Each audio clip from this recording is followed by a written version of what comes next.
옛날 어느 마을, 지고지순한 선비 재호가 아내와 행복한 나날을 보내고 있었습니다. 재호는 과거를 준비하고 있었는데 시험을 보는 족족 낙방했어요. 그 이유는 사랑하는 아내 연정이 때문이었답니다. 재호가 연정이를 볼 때마다 정욕이 들끓어 오르는 게 아니겠어요. 연정이의 치맛자락만 봐도 다리 사이가 불끈해지는 것이었죠. 그도 그럴 것이 재호와 연정이는 속궁합이 참 좋았답니다. 부인과 나는 딱 맞는 열쇠와 자물쇠 같소. 어찌 이리 잘 맞을 수 있나? 재호는 연정이와 사랑을 나눌 때마다 놀랐습니다. 잘 맞아도 이렇게 잘 맞을 순 없었으니깐요. 오늘도 부인의 눈에서 꿀이 뚝뚝 떨어지는 걸 보아하니 이걸 원하고 있구려. 또한 재호는 연정이가 원하는 것을 귀신같이 알아차렸습니다. 연정이도 눈치가 얼마나 빠른지 재호가 원하는 눈치면 치마를 훌렁훌렁 해버리는 게 아니겠습니까? 재호와 연정이는 하루에 몇 번이고 천당과 이승을 왔다 갔다 했어요. 서방님, 오늘은 이만하시죠. 시험이 얼마 남지 않으셨잖아요. 지금 그깟 시험이 중요하오? 부인과 함께하는 이 순간이 중요하오. 그러면서 재호는 연정이의 부드러운 살결에 입을 맞췄답니다. 시험을 보러 가기 직전까지도 말이에요. 연정이는 못 말린다는 듯 깔깔 웃었어요. 자신의 남편 재호가 몹시 사랑스러웠기 때문이죠. 거기다 연정이는 남편을 존경할 줄도 아는 자상한 여인이었습니다. 이렇듯 재호와 연정이는 마을에서 소문난 인꼬 부부였죠. 아침에 눈을 뜰 때마다 뽀뽀를 건네며 하루를 시작하는 것은 물론이요. 연정이가 장을 보러 나갈 때도 재호가 옆에 바짝 붙어 따라다닐 정도였답니다. 그런데 이게 무슨 일이랍니까? 어느 날 인꼬 부부 재호와 연정이 사이에 금이 가기 시작한 사건이 벌어진 게 아니겠어요. 시정의 도적과 주정뱅이도 볼 수 없을 정도로 평화로운 날이었습니다. 그런데 이렇게 평화로운 인간 세상을 시기함인지 마을에 난데없이 호랑이가 나타났다는 게 아니겠습니까? 그 소문에 마을 사람들은 난리법석 피웠어요. 대낮에 행인을 잡아먹고 계집애까지 물어갔다는데? 호랑이가 한 번 사람을 잡아먹으면 그 맛을 잊지 못해서 계속해서 해친다는데 큰일 났다. 사람들은 문풍지가 바람에 흔들리는 것만 봐도 호랑이가 온 게 아닌가 하고 벌벌 떨었습니다. 모든 산에는 낮에도 나무꾼이 가지 못했고 길은 행인의 그림자마저 뚝 끊겼답니다. 밤이 되면 어른들도 변소에 가지 못할 정도였죠. 산짐승은 불빛을 무서워한다. 누군가의 말에 마당에 불을 피우는 집까지 생겼어요. 그러나 공교롭게도 불을 피워놓은 집에 문제의 호랑이가 뛰어들어서 큰 소동을 일으켰습니다. 다행히 사람에겐 피해가 없었으나 돼지를 물어 죽이고 개를 물어갔죠. 그놈의 호랑이가 저를 쫓는 줄 알고 노한 모양이다. 결국 마을 사람들은 밤이 되어도 등잔불까지 켜놓지 못하는 신세가 되었습니다. 마을은 불 꺼진 암흑 속에 가라앉았고 공포 때문에 얼음장처럼 서늘해졌답니다. 재호와 연정이도 호랑이가 출몰한다는 말에 두려움을 떨었어요. 그래서인지 밤마다 몸이 으슬으슬해 더더욱 변소에 가고 싶은 게 아니겠어요. 하지만 호랑이에게 잡아먹힐까봐 변소에 가지도 못하는 상황이었죠. 그렇게 3시간 넘도록 오줌을 참자 재호는 눈앞이 새하얘지는 것 같았답니다. 더 이상 참을 수 없었던 거였어요. 이대로 있다간 나이 30 넘게 먹고 이불에 실례를 할 것만 같았습니다. 재호가 변소에 가기 위해 몸을 뒤척이자 옆에서 자고 있던 연정이가 무슨 일인가 싶어 일어났죠. 서방님, 한밤중에 웬 소란이에요? 부인, 아무래도 변소에 갔다 와야겠소. 이젠 한계구려.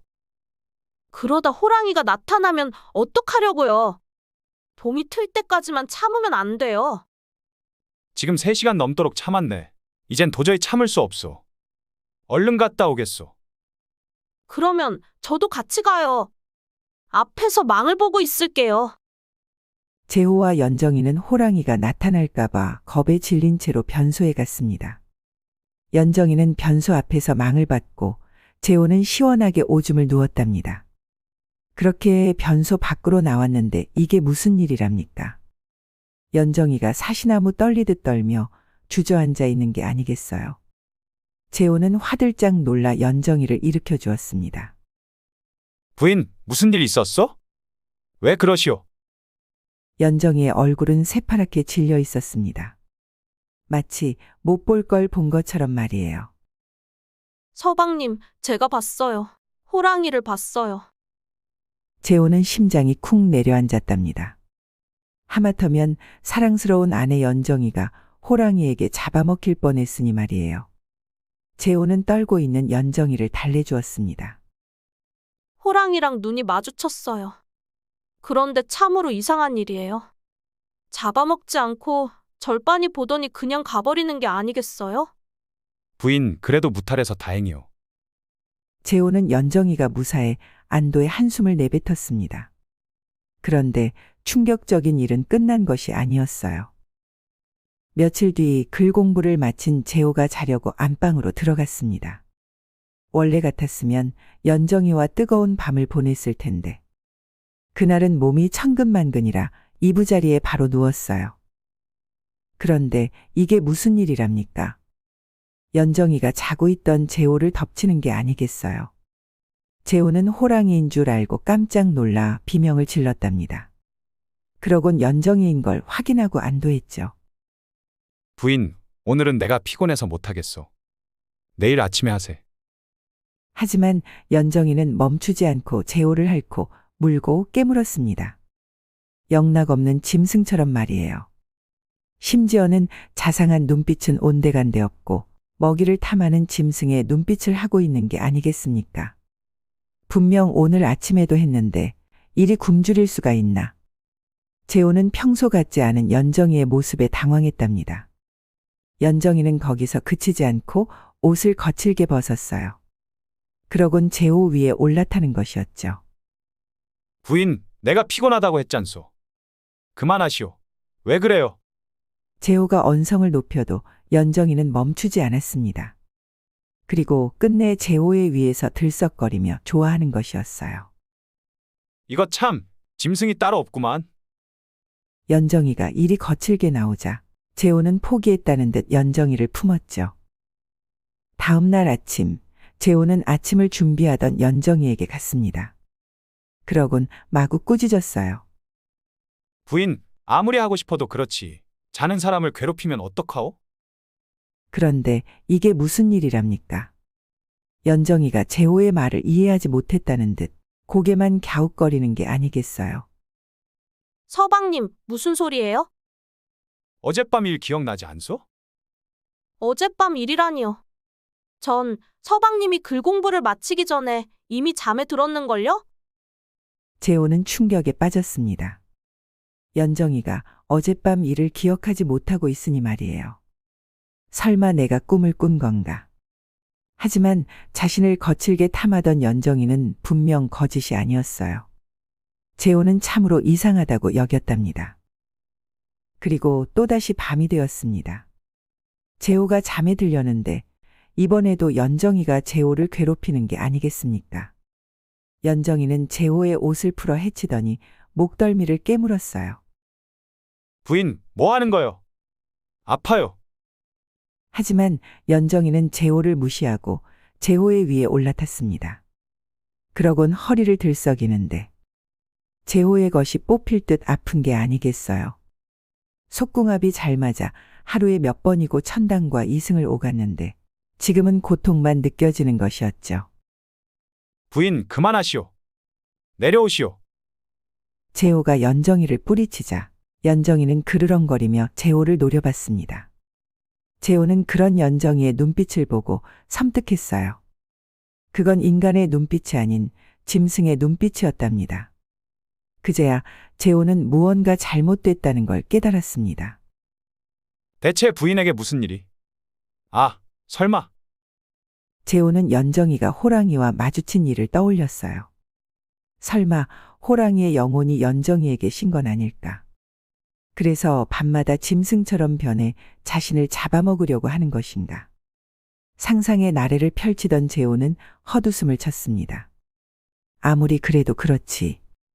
말도 안 되는 일이라는 생각이 들었기 때문이죠.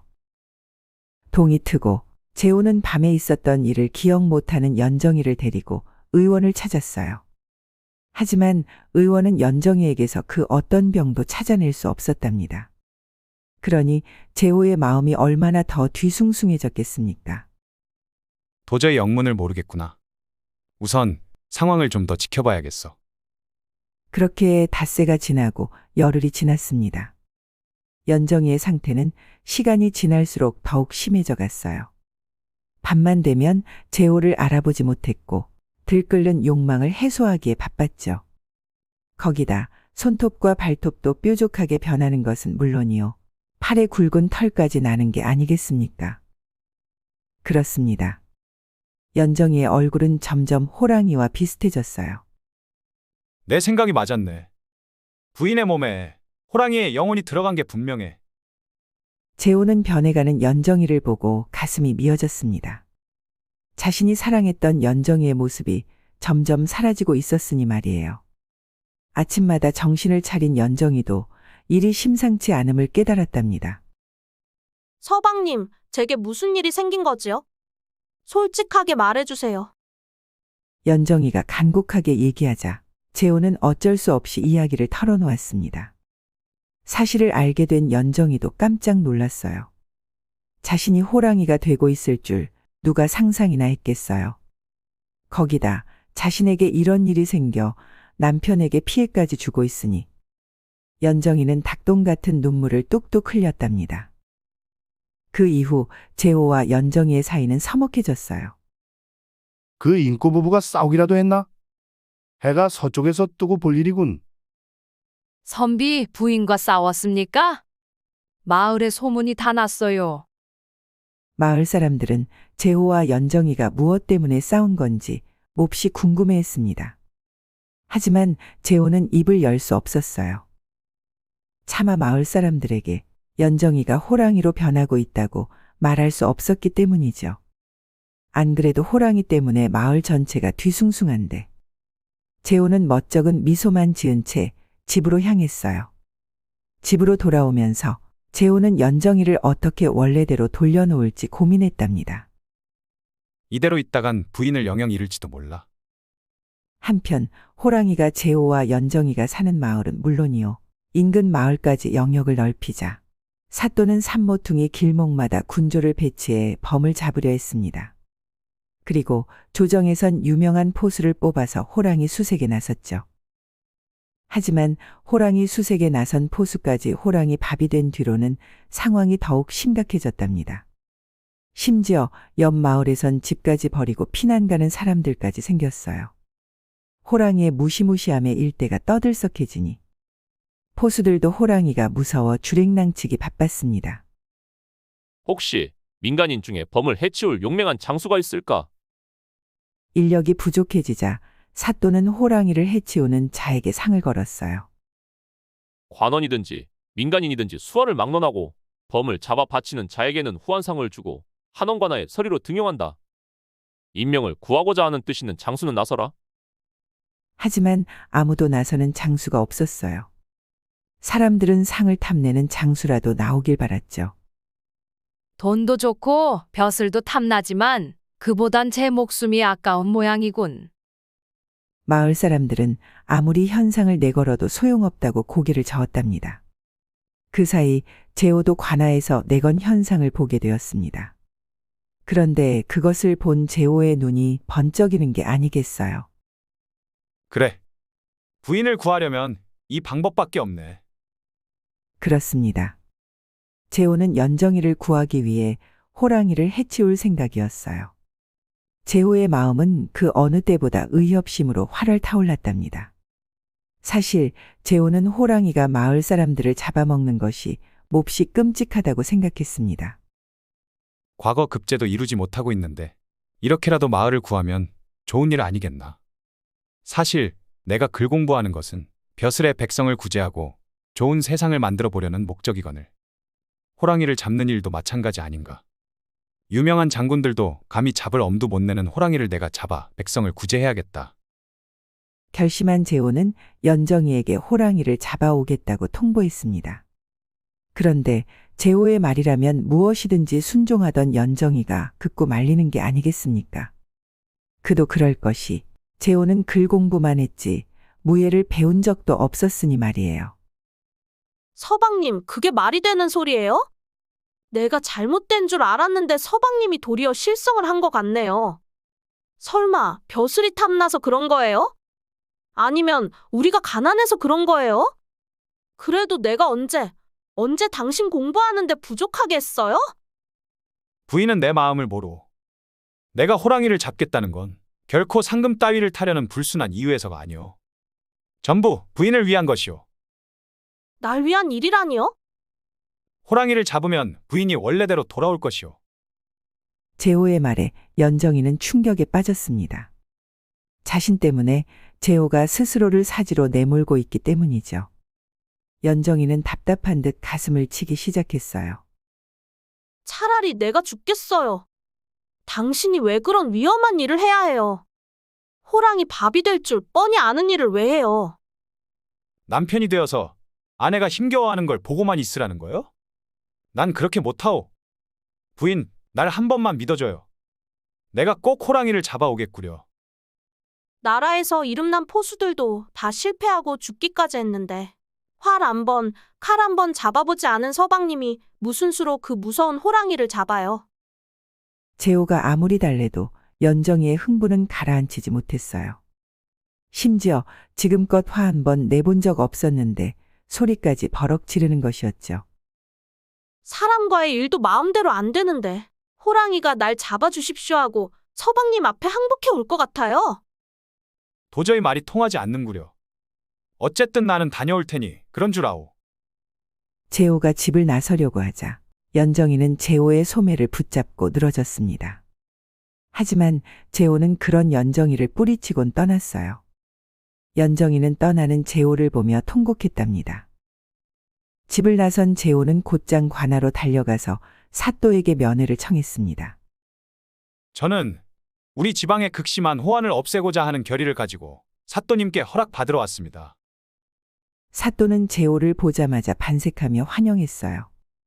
조정에서까지 포수를 파견한 자기 관내의 큰 사건인데다가 문제의 호랑이를 잡지 못해서 전전긍긍해 있었는데 지원자가 나타난 것이 퍽 반가운 것이었죠. 참 장한 일이요. 허락은 무슨 허락이요. 당신 같은 분을 바라고 있던 참이었는데. 그런데 성명이나 알아둡시다. 저는 읍 밖에서 글 공부를 하고 있는 최재호라고 합니다. 재호의 소개를 들은 사또는 당황했습니다. 글 공부를 하는 선비가 호랑이를 잡는다고 말하니 말이에요. 아무리 벼슬을 달고 싶어도 그것은 몹시 무모한 일이었답니다. 신뢰가 되지 않는다면 당신은 글 공부하는 선비인데 꼭 호랑이를 잡아야 하는 이유라도 있는 겁니까? 아무리 상을 받고 싶다고 하더라도 제 목숨 바치는 건 힘든 일인데. 사또가 자신을 의심하니 재호는 어쩔 수 없이 사실을 털어놓았습니다. 재호의 이야기를 들은 사또는 깜짝 놀랐어요. 부인께서 호랑이의 영혼이시였다고요? 그것도 밤마다요? 그렇습니다. 호랑이를 잡지 못하면 부인은 영영 돌아오지 못할 겁니다. 그래서 제가 이렇게 나선 겁니다. 사또는 부인을 사랑하는 재호의 마음에 감동했습니다. 그래? 내가 뭐 도울 방법이라도 있어? 이곳에 온 연유는 제가 글만 읽던 위인이라 범을 잡을 무기가 없습니다. 그래서 무기를 빌려주십사 해서 온 것입니다. 재호의 믿음직한 모습에 사또는 고개를 끄덕였어요. 원하는 것이 있으면 전부 빌려주겠소. 그렇게 사또는 재호가 원하는 좋은 무기를 빌려주었답니다. 갑옷으로 무장하고 활과 칼까지 차니 재호는 마음이 든든해졌습니다.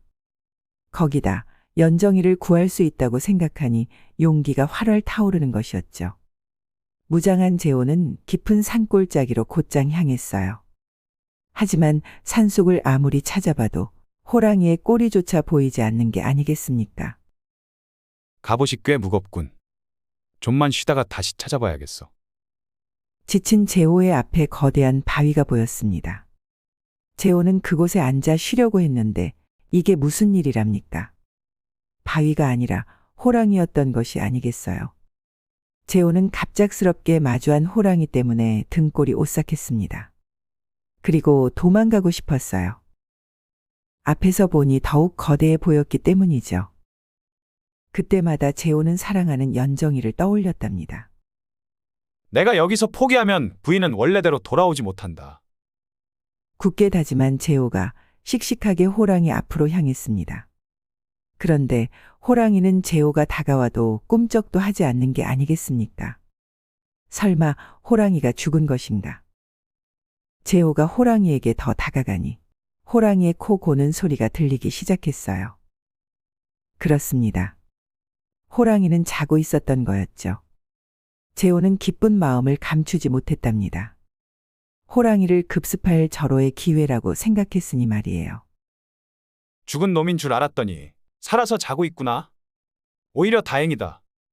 자는 녀석의 숨통을 끊을 수 있게 되었으니 이건 분명 하늘이 내게 베풀어 주신 좋은 기회다. 재호는 호랑이 머리에 도끼날을 내리쳐 박으려고 했습니다. 그러다 멈칫했어요. 이 호랑이가 무슨 수로 연정이의 몸에 들어간 것인지 몹시 궁금해졌기 때문이죠. 결국 궁금함을 참지 못한 재호는 호랑이를 깨워보기로 결심했어요. 이 흉악한 짐승놈. 내 놈이 내 아내를 이상하게 만들었지. 어서 눈을 뜨고 내 도끼를 받아라. 재호는 큰 소리를 내어 호랑이의 잠을 깨우려고 했습니다. 하지만 어째선지 호랑이는 잠만 자고 있었죠. 초조해진 재호는 돌을 집어서 통통한 배를 향해 던졌어요. 그러나 이번에도 호랑이는 더 크게 코만 골 뿐 눈은 뜨지 않았답니다. 재호는 호랑이가 자신을 무시하는가 싶어 돌로 머리를 때렸어요. 그런데 이게 웬걸. 그제야 눈을 뜬 호랑이가 벌떡 일어서는 게 아니겠습니까? 재호는 침을 꿀꺽 삼키며 긴장했습니다. 잠시라도 한눈 팔면 자신이 당할 게 뻔했기 때문이죠. 드디어 깨어났구나. 너 때문에 내 아내가 밤마다 짐승이 되어 살이 분별하지 못하고 있다. 대체 어떻게 한 것이냐? 호랑이는 재호를 빤히 쳐다보더니 웃음과도 같은 소리를 내었어요. 그리고 사람의 말까지 하는 게 아니겠어요. 내가 그 여자의 남편이로구나. 참으로 아름다운 여자였지. 그 여자의 몸으로 살면 얼마나 즐거울까. 나는 언제나 인간으로 살 길 꿈꾸고 있었다. 그래서 하늘에 빌었지. 인간의 몸으로 살게 해달라고. 그런데 하늘이 내 간절한 염원을 들어준 게 아닌가. 뭐시? 짐승 주제에 인간의 몸을 탐내. 그렇습니다. 호랑이는 인간의 몸으로 살고 싶었어요. 그래서 연정이와 자신의 영혼을 바꿔치려고 했던 거였습니다. 그런데 여기까지 날 찾아오다니. 설마 여자의 복수라도 하려고 온 것이냐? 내 따위가 날 이길 수 있을 것 같으냐? 조금만 더 기다려보거라. 하루가 지나면 그 여자와 내 몸은 완전히 바뀔 테니 말이야. 너 같은 짐승이 인간의 탈을 쓴다고 인간이 될 수 있을 것 같으냐? 아무리 그래도 넌 영악하고 흉악한 짐승일 뿐이다. 재호의 말에 호랑이는 화가 난 듯 으르렁거렸습니다. 금방이라도 재호를 덮칠 것만 같았죠. 그런데 이게 무슨 일이랍니까? 일어서려고 한 호랑이가 비틀거리다가 다시 주저앉는 게 아니겠어요. 사람을 너무 많이 잡아먹어 몸이 무거운 것이었죠. 재호는 이 틈을 타 으르렁대는 머리를 도끼로 내리쳤습니다. 정통으로 이마를 한 대 맞은 호랑이는 옆으로 픽 쓰러졌답니다. 인간 따위가 날 이길 수 있을 것 같은가? 인간, 너희들은 내 먹잇감일 뿐이다. 호랑이가 아무리 소리쳤지만 재호는 더 이상 호랑이가 무섭지 않았어요. 재호는 번개처럼 달려들어서 황소만 한 호랑이를 타고 앉았답니다. 그러곤 허리에 꽂아놓은 검을 빼내 호랑이 목에 찔러 넣었죠. 뜨거운 것이 분수처럼 뿜어오르고 호랑이는 자신이 패배했다는 사실에 충격받았습니다. 내가 너 같은 인간에게 당하다니. 믿을 수 없다. 딱 하루만 버티면 되는 것이었거늘. 인간이 되고 싶음에도 인간을 무시하다니. 참말로 가소로운 놈이구나. 재호는 천천히 죽어가는 호랑이를 내려다봤습니다. 그렇게 호랑이를 물리친 재호는 호랑이 목을 가지고 마을로 내려왔습니다. 그 모습을 본 마을 사람들은 깜짝 놀랐어요. 힘없어 보이던 재호가 호랑이를 물리치고 왔으니 말이에요. 선비께서 호랑이를 잡았다. 마침내 평화가 찾아오겠구나. 마을 사람들은 재호의 용기에 감탄해서 칭찬을 아끼지 않았습니다. 재호는 그런 마을 사람들을 뒤로 한 채 관아로 향했어요. 이때 벌써 소문을 들은 사또는 관아 마당까지 뛰어내려와서 재호를 정중히 맞았답니다. 참 장한 일을 했어. 자, 어서 올라가세. 이것이 우리를 괴롭혔던 그 호랑이로군. 이걸로 아내를 되찾고 사또님과 이 마을 사람들의 근심을 풀어드려서 다행입니다. 아내를 위하는 당신의 마음이 아주 큰 일을 했어. 세상에 이런 남편이 다 있다니. 나는 감격했네. 이런 경사를 곧 조정에 알려 올리겠네만. 내가 약속한 대로 내일부터라도 와서 나를 도와 공사를 맡아주게. 사또는 약속대로 자신의 권한으로 임명할 수 있는 지방서리에 재호를 임명했습니다. 실은 전 과거에서 번번이 떨어진 형편없는 사내입니다. 제 실력이 부족한 탓에 지금껏 떨어졌지요. 그런 제가 사또 밑에 있으면 체면이 서질 않지요. 그렇기 때문에 출사 분부는 받을 수 없습니다. 사또는 자신의 능력으로 벼슬자리에 올라가고 싶다는 재호의 말에 더욱 감격했답니다. 관아에서 나온 재호는 불이 나게 집으로 향했습니다. 마을 사람들보다도 사또보다도 더 보고 싶었던 아내 연정이에게 말이에요. 연정이는 초조하게 마당을 서성거리고 있었답니다. 부인, 나왔소. 내가 돌아왔소. 연정이는 멀쩡히 돌아온 재호를 보고 감격에 눈물을 쏟았습니다. 이제는 영영 못 볼 줄 알았어요. 정말 다행이에요. 고마워요. 연정이는 재호를 부둥켜 안았습니다. 재호는 연정이의 따스한 품에 마음이 녹는 듯했어요. 참으로 그리웠던 품이었으니깐요. 그날 밤 재호와 연정이는 긴장한 채 안방에 앉아 있었습니다. 연정이가 다시 변하진 않을까 걱정되었기 때문이죠. 하지만 새벽이 되고 다시 동이 틀 때까지도 연정이는 짐승으로 변하지 않았답니다. 연정이는 기쁜 마음에 재호에게 입을 맞췄어요. 그것을 시작으로 재호와 연정이는 오랜만에 사랑을 나눴습니다. 내가 원했던 것이 이거였소. 부인, 우린 역시 궁합이 참 잘 맞소. 재호는 천당에 오르는 듯한 환희에 젖었어요. 그렇게 재호와 연정이는 예전처럼 하루에 몇 번이고 서로를 탐했답니다.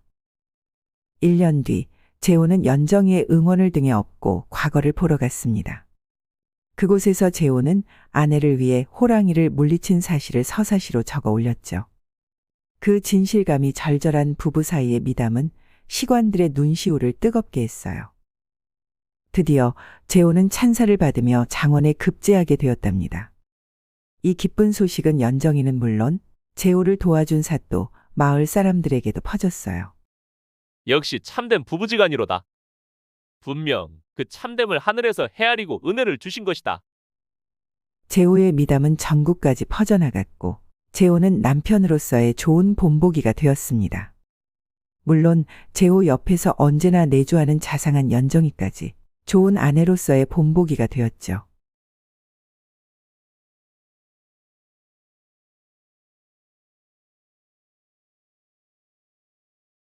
때는 조선시대 어느 고을에 근면 성실하고 외모까지 출중한 청년 상민이가 살았습니다. 상민이는 집이나 토지의 거래를 도와주는 중개인으로 일했어요. 불변의 진리라고 조선시대 때도 땅과 집의 소유권은 몹시 중요한 것이었답니다. 그래서 상민이는 자기 일에 자부심이 참 많았죠. 마을 사람들은 집을 사고 팔 땐 꼭 상민이를 거쳤습니다. 워낙 성실한 성격인 것도 있지만 외모가 훌륭했기 때문이죠. 아낙네들은 상민이의 얼굴을 보고 홀라당 넘어가 남편들에게 이 집을 사자고 졸랐답니다. 이렇듯 상민이가 못 파는 집은 없었어요. 그런데 이게 웬걸. 고을 외곽에 빈집이 있었는데 거긴 3년 넘도록 팔리지 않는 게 아니겠어요. 자신에게 못 파는 집은 없다. 상민이는 그 집을 팔기 위해 갖은 노력을 했습니다. 하지만 그 집을 보러 오는 사람마다 하나같이 이렇게 얘기하는 게 아니겠습니까? 이 집은 딴 집보다 싸느라고 으스스한 것 같대. 이 집에 살면 꼭 안 좋은 일 생길 끼다. 집이 비어있던 기간이 워낙 오래돼서 이곳저곳이 낡긴 했지만 풍기는 기온이 좋지 않다니 상민이는 믿을 수 없었답니다. 그러던 어느 날이었어요. 어느 노부부가 집을 보러 온 게 아니겠어요. 상민이는 이번이 절호의 기회라고 생각했습니다. 그래서 온갖 가머니설을 늘어놓으며 노부부를 설득하는 것이었죠. 집이 좀 낡긴 하지만 손만 좀 보면 여기서 이만한 집 찾기 힘들지요. 집은 또 어찌나 넓은지 사람 여럿 살아도 모자람이 없습니다. 게다가 값이 이렇게 싼 집은 드물어 한번 잡아두면 두고두고 이익이 될 겁니다. 상민이의 말에 아내 말순이는 오랫동안 고민했습니다. 집도 넓고 마을 외곽에 있어 고즈넉하니 딱 좋긴 한데 무언가 쌀쌀한 것이 기운이 좋은 것 같진 않았어요. 영감 썩 마음에 들지 않는데 다른 곳도 보는 게 어떻겠어요? 그런데 이게 무슨 일이랍니까? 남편 종길이가 흐뭇한 얼굴로 고개를 끄덕이는 게 아니겠어요. 부인, 난 이 집이 마음에 드네. 날 끌어당기는 무언가가 있어. 상민이는 기분이 뛸 듯이 좋았지만 한편으론 찝찝하기도 했습니다. 3년 동안 팔리지 않는 집을 노부부한테 폭탄 돌리듯 판 것 같았기 때문이죠.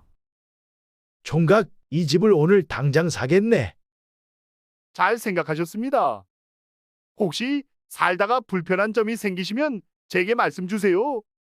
이 집에 사실 때 동안은 제가 책임지고 편히 살 수 있도록 도와드리겠습니다. 얼마 후 상민이는 노부부에게 그 말을 한 것을 몹시 후회하게 됐답니다. 대체 상민이에겐 무슨 일이 생긴 것일까요? 며칠 뒤 상민이는 아침부터 문 두드리는 소리 때문에 잠에서 깼습니다. 이 시간에 누가 문을 두드린담? 올 사람도 없는데. 상민이는 까치머리를 벅벅 긁으며 집을 나왔어요. 그런데 그 이상한 집을 샀던 종길이가 대문 앞에 서 있는 게 아니겠어요. 어르신, 여긴 어쩐 일로 오셨습니까? 집에 무슨 일이라도 생겼나요? 거래는 무사히 끝났건만 갑자기 찾아오다니. 종길이가 마음이 바뀌어 집을 다시 팔겠다고 하는 건 아닐지 걱정부터 앞선 상민이었답니다. 다름이 아니라 담벼락이 무너진 곳이 있어서 말이야. 고쳐줄 수 있겠나? 상민이는 황당했습니다. 겨우 담벼락을 고치자고 자신을 찾아오다니요. 그런 건 머슴 한 명 불러서 고칠 수도 있는 건데 말이에요.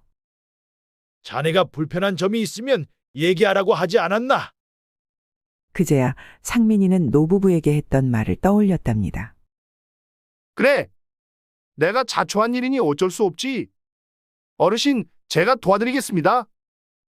안 그래도 팔리지 않는 집을 노부부에게 팔아 마음이 영 좋지 않았는데 정직한 상민이는 자신이 책임지고 노부부를 도와줘야겠다고 다짐했어요. 그렇게 상민이는 노부부 집으로 가 담을 고쳐줬답니다. 담도 고쳐줬으니 이제 자신은 할 일을 끝냈다고 생각했건만 이건 또 무슨 일이랍니까? 다음 날도 종길이가 찾아온 것이 아니겠어요. 총각, 바람이 너무 들어와서 쌀쌀한데 고쳐줄 수 있겠나? 상민이는 어이가 없었습니다. 담을 고쳐줬는데 이번엔 바람이 너무 들어온다고 고쳐달라고 하니 말이에요. 자기가 무슨 목수도 아니고 대체 누가 중개인을 머슴 부리듯이 부린답니까? 설마 안 들어주는 건 아니지? 총각이 그랬잖아. 집을 샀는데 이 정도도 못 해줘. 그때 상민이는 깨달았습니다. 사실 종길이가 진상 중에 진상이라는 것을 말이에요. 단단히 잘못 걸렸구나. 잘못 걸렸어. 상민이는 종길이에게 집 판 것을 후회했어요. 하지만 종길이를 도와주기로 한 상민이었답니다. 사내대 장부가 돼서 한번 내뱉은 말을 번복할 순 없지. 거기다 어르신께서 직접 찾아와 도와달라고 하니 마음 약한 상민이는 이번에도 노부부 집에 가서 창호지를 갈아주었답니다. 그런데 글쎄, 그 이후로 종길이가 계속 찾아오는 게 아니겠습니까? 상민이가 거절하지 않으니 종길이는 옳다구나 싶었던 거죠. 대들보가 썩었으니 갈아달라, 바닥이 꺼졌으니 고쳐달라, 문이 뒤틀렸으니 교체해달라, 하다 해충이 나왔으니 잡아달라. 처음엔 일주일에 한 번 정도만 불렀던 것이 이젠 하루에 대여섯 번이나 부르는 게 아니겠습니까? 심지어 상민이가 일을 하고 있을 때도 찾아오는 것이었어요. 내가 왜 저 어르신한테 집을 판 거지? 차라리 집을 팔지 말 걸 그랬어. 상민이는 점점 스트레스를 받기 시작했습니다. 종길이가 자신을 또 언제 찾아올까 불안증까지 생겼답니다. 아마 전국 팔도를 손꼽아도 그 노부부만큼 진상인 사람은 없을 거야. 하다못해 임금도 이러진 않겠어. 아주 미치고 팔짝 뛸 노릇이군. 상민이는 종길이에게 이제 자신을 부르지 말라고 얘기하려고 했습니다. 하지만 종길이를 볼 때마다 마음이 약해져 도와주는 것이었어요.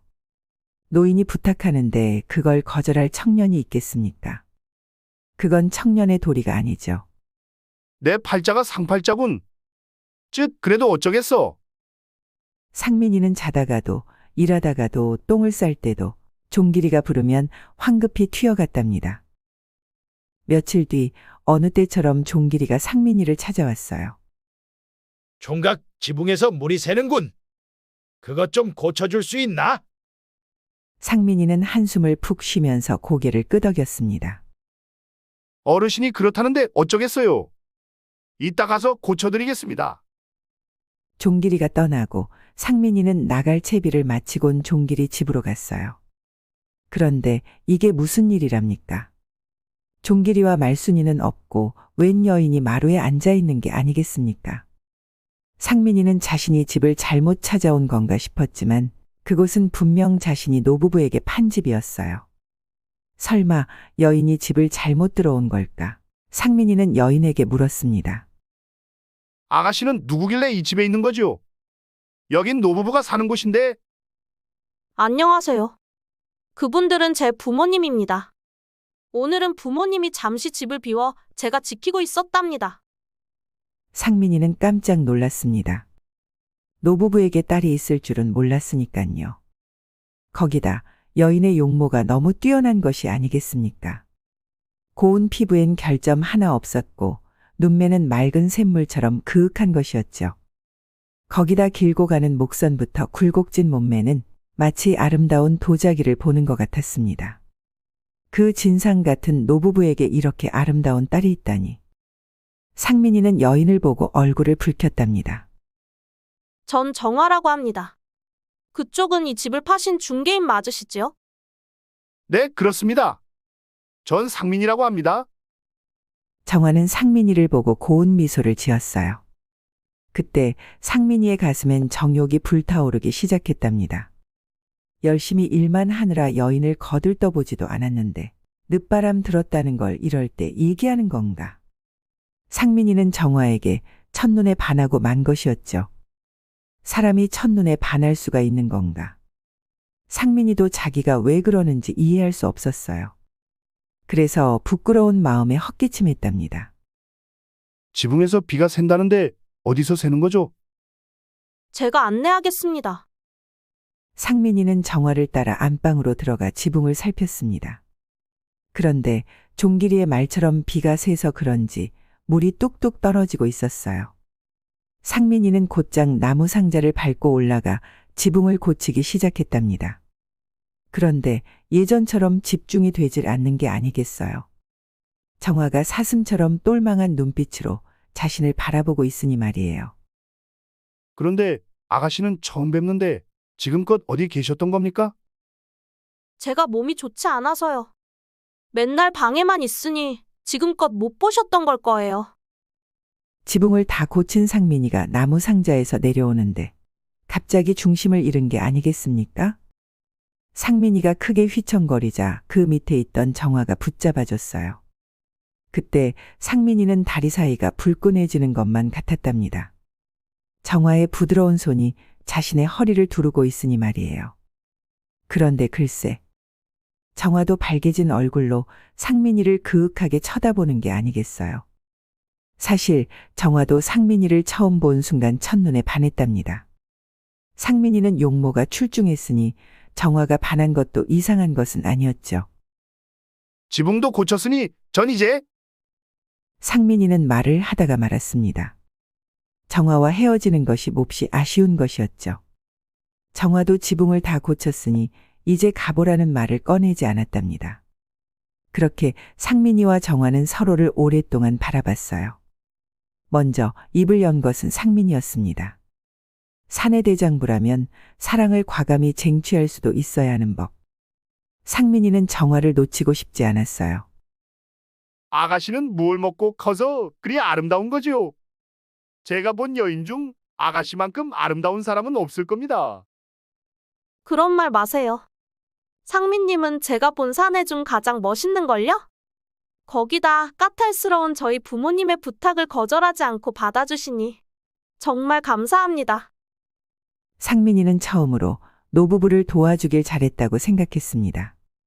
노부부를 도와줘서 정화에게 점수를 땄으니 말이에요. 정화가 자신에게 호감을 표하자 상민이는 더욱 적극적으로 굴었답니다. 그렇게 정화의 어깨에 손을 지그시 올리는 게 아니겠습니까? 상민이는 떨리는 정화의 어깨를 느꼈어요. 오늘 부모님은 집에 들어오시지 않아요. 친척을 보러 한양으로 올라갔거든요. 상민이는 그 말이 무슨 뜻인지 단번에 알아차렸습니다. 오늘은 집에 단둘이 있을 테니 그 누구의 눈치도 보지 않아도 된다는 말이었어요. 상민이의 마음속엔 불꽃이 튀기 시작했고 다리 사이는 또다시 불끈해졌죠. 상민이는 정화를 눕히고는 정화의 부드러운 곳부터 굴곡진 언덕까지 쓸어내리기 시작했답니다. 그리고 정화에게서 나는 향긋한 향기도 맡았죠. 그때마다 정화는 더 해달라는 듯 아양을 떨었어요. 저는 상민님께 첫눈에 반했어요. 대체 저의 어느 면모를 보고 반하신 거지요? 그저 겉모습만 보고 판단하신 거 아닌가요? 정화의 말에 상민이는 괜히 찔려 쓸어내리던 손길을 걷었어요. 상민이가 굳어있자 정화는 재밌다는 듯 웃었답니다. 농입니다. 그건 저도 마찬가지인걸요. 허나 제 안까지 보시면 더욱이 제게 반할 겁니다. 정화의 말은 상민이의 심지에 불을 붙였답니다. 상민이는 곧장 정화와 한 몸이 되어 느릿하게 움직이기 시작했어요. 상민이와 정화는 서로의 온기를 마음껏 느꼈습니다. 그 순간 세상엔 상민이와 정화 단 둘뿐인 것 같았고 세상의 소음도 잦아드는 것 같았죠. 그렇게 1시간이 지나고 2시간이 지나고 3시간이 지났습니다. 그런데도 끝낼 기미가 보이지 않는 그들 아니겠어요. 가장 열정이 타오르는 나이라 그런지 몇 시간 동안을 해도 끄떡없는 것이었죠. 정화는 상민이의 체력에 까무러치게 놀랐답니다. 이러다간 자신이 잡아먹히는 게 아닌지 걱정까지 들었죠. 하지만 이내 정화는 상민이에게 잡아먹혀도 좋겠다고 생각했답니다. 그만큼 상민이와 살을 부딪히는 게 기분 좋은 것이었어요. 상민이가 몇 번이나 안에 있던 걸 쏟아낸 뒤에야 지친 듯 정화에게서 떨어졌죠. 그때는 이미 해가 저 어스름한 저녁이었답니다. 그렇게 거사를 치른 상민이는 머쓱해 정화가 차려준 저녁밥까지 먹고 집으로 돌아왔어요. 그 이후로 상민이는 종길이가 부를 때마다 기뻤습니다. 그때는 정화를 볼 수 있는 날이었기 때문이죠. 상민이와 정화는 노부부 몰래 은밀한 사랑을 나눴답니다. 다행히 상민이가 연기에 능했기에 들키지는 않았어요. 이렇게도 행복한 적이 있었을까? 상민이는 마을 사람들에게 인정받았을 때보다 더 행복했습니다. 이 행복이 평생 가면 좋을 거라고 생각했죠. 하지만 큰 문제가 있었습니다. 아가씨와 평생을 함께하려면 부부가 되어야 하거늘. 아가씨 부모님이 진상에다가 까칠한 성격이니 이를 어쩐담. 그렇습니다. 상민이는 정화와 결혼하고 싶었는데 노부부가 걸렸어요. 이미 노부부는 마을에서도 진상으로 소문났답니다. 그런 그들을 어찌 설득해 결혼할 수 있냐 이 말이에요. 상민이는 이 고민을 정화에게 털어놓았습니다. 그런데 정화가 놀라운 이야기를 하는 게 아니겠어요. 사실 저희 부모님이 처음부터 저러셨던 건 아니에요. 원래 천성이 착하신 분들인데 몹쓸 일을 당해서. 정화는 종길이와 말순이가 절이 된 이유를 얘기해 줬습니다. 그 이유는 이랬어요. 사실 종길이는 가난한 집의 선비였지만 과거에 합격해 이조자랑과 정랑을 거쳐서 여러 해 만에 승직한 대단한 사람이었습니다. 그렇게 이조참의가 된 지 1년이 되었을 때 일이 터진 것이었어요. 어느 날 이조판서가 종길이를 불러 술을 마시는데 갑작스러운 부탁을 하는 게 아니겠습니까? 이보게, 내가 은근히 청할 일이 있는데 무슨 말씀이오신지? 다름 아니라 자네가 알다시피 부끄러운 일이지만 내 자식이 사람 구실 못하는 썩을 놈 아닌가? 그것을 그렇다고 내버려두면 이놈의 집은 내 대에 와서 끝날 테고 이런 억울할 때가 어디 있나? 그래도 아비 된 이 늙은이의 욕심엔 그 자식이 아무것도 모르는 백치가 되고 마는 것은 마음이 아프니 자네 밑에 한 1년이라도 두어 봤으면 좋겠는데. 이조판서는 종길이에게 자식 가르치는 일을 떠넘기려고 하는 것이었습니다. 종길이는 아무리 생각해도 이건 아니라고 느꼈어요. 종길이도 이조판서의 아들을 한 번 본 적이 있었는데 글쎄, 아무리 때려 죽여도 못 고칠 정도로 양아치인 게 아니겠어요. 만약 자신이 그 양아치를 키워 벼슬자리에 올린다면 그건 또 큰일 날 일이었습니다. 사람 구실도 못하는 검은 머리 짐승을 벼슬자리에 올린다니요. 그건 나라가 망하는 꼴을 그저 지켜보고만 있으라는 뜻이었답니다. 그래서 종길이는 무안한 듯 고개를 숙였죠. 소인도 좀 생각해봐야 말씀을 드릴 수 있을 것 같습니다. 그 이후 이조판서는 종길이가 대답해 주길 기다렸지만 종길이는 강직한 사람이었습니다. 수일이 지나고 한 달이 지나도 종길이는 대답해 주지 않았어요. 그러니 이조판서는 종길이가 자신을 무시하고 있다고 생각해 분노했답니다. 감히 내가 내 말을 거역하다니. 내가 이조참의를 하고 못하고는 내 소나귀에 달려있으니 어디 두고 보아라. 결국 이조판서는 종길이에게 억울한 누명을 씌워 쫓아냈습니다. 그렇게 벼슬을 빼앗긴 종길이는 한양에 있는 것조차 싫어 이곳 시골로 오게 된 것이었죠. 거기다 착하게 사는 것은 바보 같은 짓이라고 성격까지 완전히 돌변한 게 아니겠습니까? 정화의 이야기를 들은 상민이는 마음이 편치 않았어요. 종길이에게 그런 이유가 있었을 줄 몰랐으니 말이에요. 착하게 사는 사람들의 등골을 빼먹고 이용하려고 하는 자들이 세상 천지니 다들 착하게 사는 것보다 나쁘게 사는 것이 낫다고 생각하는 게 이해가 가는 것이었죠. 제가 어떻게든 아가씨 부모님을 원래대로 돌려놓겠습니다. 상민이는 정화에게 호언장담했답니다. 그만큼 정화를 놓치고 싶지 않은 상민이었어요. 그날 이후 상민이는 종길이를 어떻게 착했던 그때의 모습으로 돌려놓을지 고민했습니다. 그러던 어느 날이었습니다. 정화가 다급하게 상민이를 찾아온 게 아니겠어요. 큰일 났어요. 큰일이요. 아가씨가 여긴 어쩐 일입니까? 설마 무슨 일이라도 생긴 건 아니지요? 지금 여기서 이럴 때가 아닙니다. 얼른 가야 해요. 정화가 안절부절 못하고 있자 상민이는 불길한 예감이 들었습니다. 그래서 정화와 함께 불이 나게 집으로 갔어요. 그런데 글쎄, 종길이가 상민을 보자마자 멱살을 붙잡는 게 아니겠어요. 아니, 자네 말 믿고 이 집을 샀는데 무슨 집이 이래? 아내가 저녁을 지으려는데 불이 잘 붙지 않아? 상민이는 당황했습니다. 그 이후로 자신의 멱살을 붙잡는다니요. 지금 그것 때문에 이러시는 겁니까? 아니, 그래서 아궁이가 높은 탓인가 하고 아궁이 바닥을 파는데 무언가가 어깨를 짓누르는 것 같다고 하지 않나? 거기다 밤마다 이상한 소리가 들리지 않나? 악몽을 꾸지 않나? 분명 이 집엔 무언가가 신 게 분명해. 우린 이런 집에서 못 살아. 당장 이 집을 팔겠네. 상민이는 어쩔 줄 몰라 하며 정화를 바라봤어요. 하지만 정화도 초조하게 상민이만 바라봤답니다.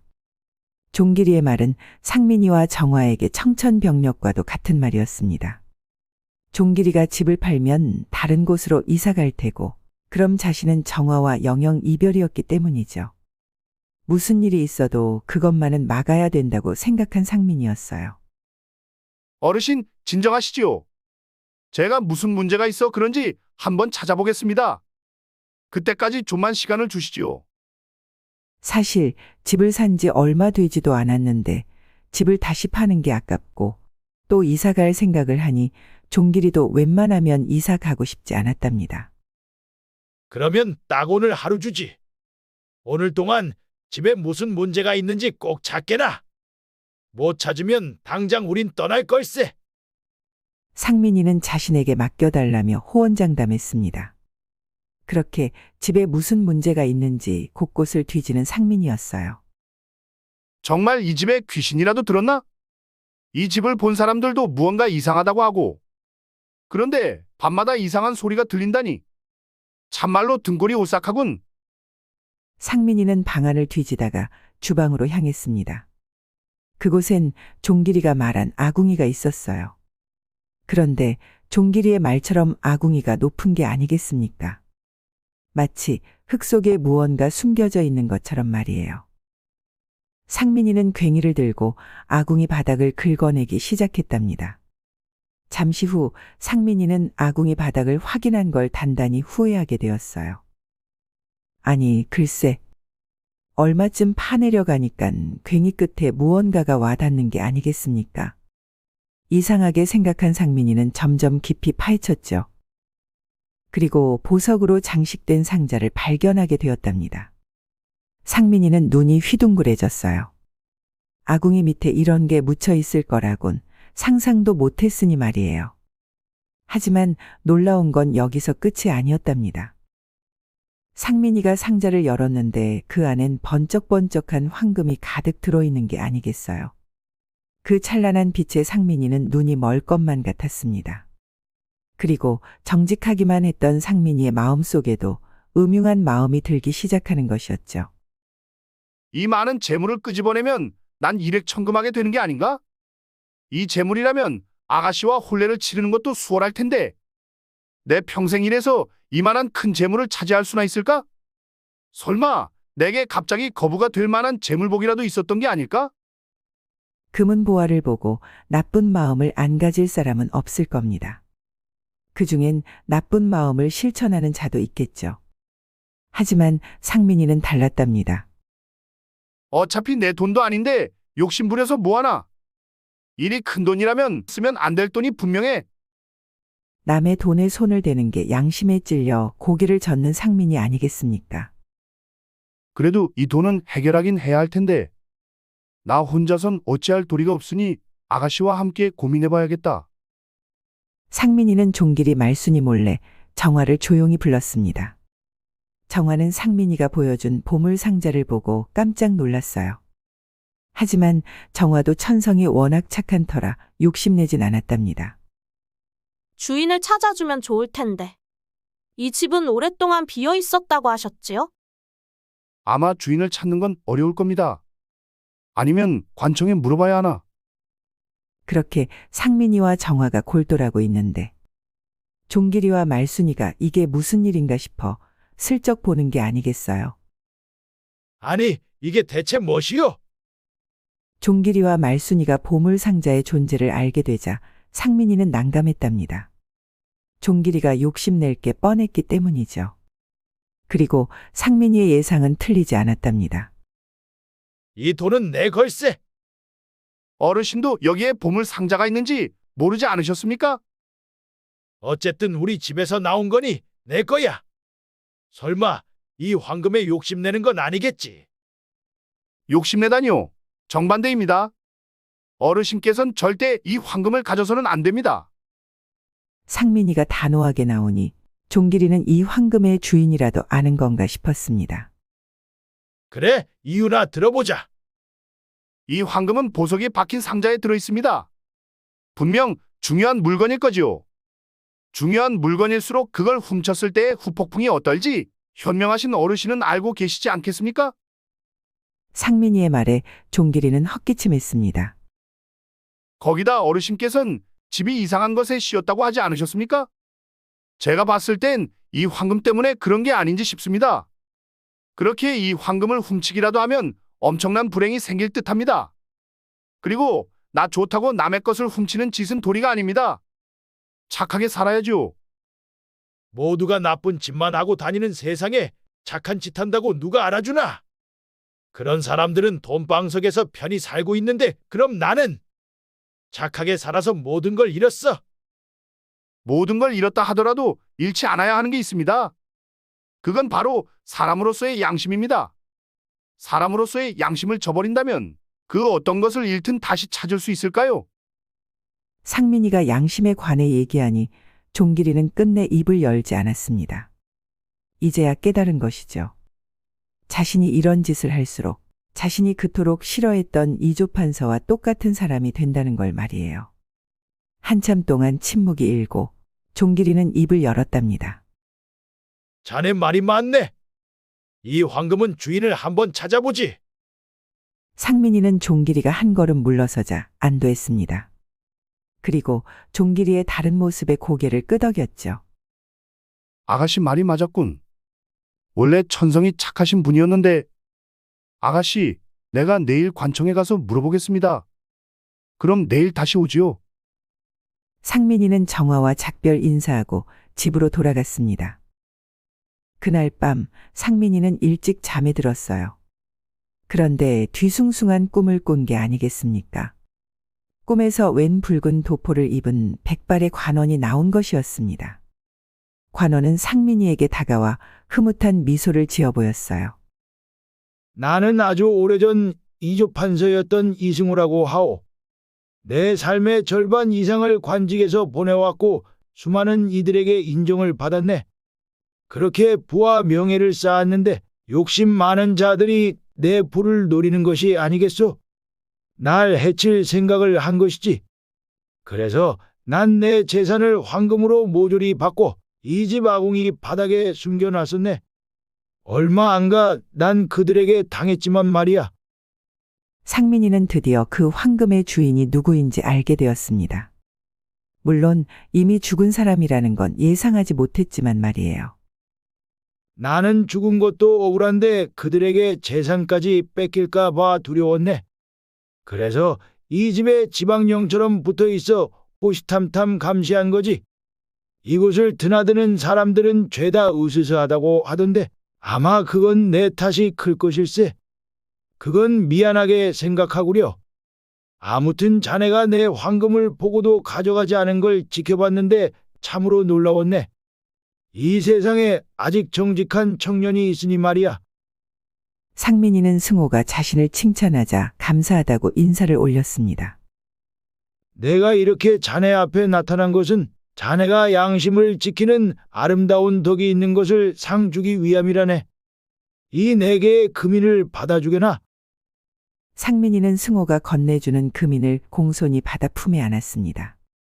그런데 승호가 어느 틈엔지 사라져 보이지 않는 게 아니겠습니까? 그렇게 상민이는 이상한 꿈에서 깨어났죠. 다음 날 종길이가 상민이를 찾아왔습니다. 그런데 이 얼굴이 세상 근심이 사라진 듯 환한 게 아니겠습니까? 분명 무슨 좋은 일이 있어 보이는 사람처럼 보였어요. 어르신, 무슨 경사라도 생겼습니까? 오늘은 안색이 좋습니다. 총각, 내가 다시 복직하게 됐어. 그것도 이조판서로 말이야. 이게 믿어지나?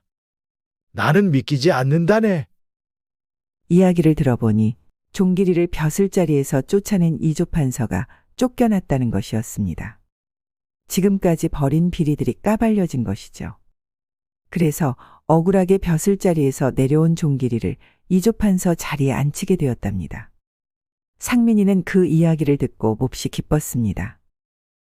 어르신 참 잘 됐습니다. 그런데 상민이의 얼굴이 어딘가 시무룩해지는 게 아니겠습니까? 종길이가 복직하게 된 것이 한편으로는 슬프기도 한 상민이었어요. 종길이가 다시 복직하면 한양으로 갈 테고, 그럼 정화와도 이별이기 때문이죠. 내가 이렇게 된 데엔 총각 덕이 큰 것 같아. 자네가 그러지 않았나? 사람이라면 양심은 잃지 말아야 한다고. 다 그 덕이라고 생각하네. 그래서 그런데 상민이는 종길이의 다음 말을 듣고 깜짝 놀랐습니다. 자네에게 너무 고마워서 이런 정직한 총각이 또 어디 있을까? 아유, 결론만 말하자면 자네만 괜찮다면 내 딸과 혼인해 줄 수 있나? 욕심 많은 사내밖에 없어서 이제껏 노처녀로 살게 했거든. 상민이는 세상 천지를 다 가진 것처럼 기뻤습니다. 종길이를 원래의 모습대로 돌려놓겠다고 말했었는데 그게 현실이 됐으니 말이에요. 아, 그 관원이 꿈에 나와서 준 금인이 이것이구나. 상민이는 깨달았습니다. 승호가 준 금인이 자신에게 올 경사라는 걸 말이에요. 그중 하나는 종길이가 다시 복직하게 된 것이고 하나는 사랑하는 정화와 혼례를 올리게 된 것이었죠. 며칠 뒤 상민이는 정화와 행복한 혼례를 올렸답니다. 그리고 종길이와 말순이 정화를 따라 한양으로 올라갔죠. 그곳에서도 상민이는 성실하게 중개인으로서 일했습니다. 그런데 이게 웬걸. 큰 물에서 노니 상민이의 재능도 꽃을 피우는 게 아니겠습니까? 한양에서 집을 사고 팔려면 그 사내를 거쳐야 하는 법이지. 사람이 어찌도 정직하고 양심 있는지 다른 자들은 제거 남겨놓으려고 욕심부리는데 그 사내는 오히려 자기가 손해보는 것도 개의치 않아 하는 게 아닌가. 그렇습니다. 상민이는 한양에서도 소문난 중개인이 된 것이었어요. 한양엔 높은 관직에 있는 자들, 대부호들도 많았으니 그런 자들과도 거래하면서 떼돈을 벌게 된 상민이었답니다. 이것이 승호가 준 세 번째 경사였죠. 시간이 흐르고 상민이와 정화 사이엔 아들이 생겼습니다. 아들은 상민이와 정화를 똑 닮아 훤칠하고 마음씨까지 좋았어요. 거기다 머리까지 좋아 종길이처럼 과거에 합격해 벼슬자리에 오른 게 아니겠습니까? 어렸을 때부터 이렇게 두각을 드러내니 나이가 들어선 형조판서 자리까지 오르게 된 것이죠. 그것이 승호가 준 네 번째 경사였답니다. 이걸로 끝인 줄 알았는데 종길이와 말순이는 오랫동안 건강하게 살아 77세까지 장수했습니다. 그리고 어렸을 적부터 몸이 좋지 않았던 정화도 건강해진 것이죠. 셀 수 없는 겹경사에 신날 법도 하지만 상민이는 그럴 때일수록 겸손한 마음을 가졌습니다. 행복이란 것은 언제든지 이룰 수 있는 것이고 더욱이 오만하고 욕심 많은 자라면 그걸 쉽사리 이룰 수 있다고 말이에요. 나쁜 짓을 하고 다니는 자들은 착하게 사는 사람들이 바보 같다고들 하죠. 하지만 언젠간 그 대가를 짊어지게 되는 법. 착하게 산 자에겐 복이 온다. 상민이는 남들이 우스워할 그 말을 가장 좋아했답니다. 그리고 그 우스운 말을 증명하게 된 자가 되었죠.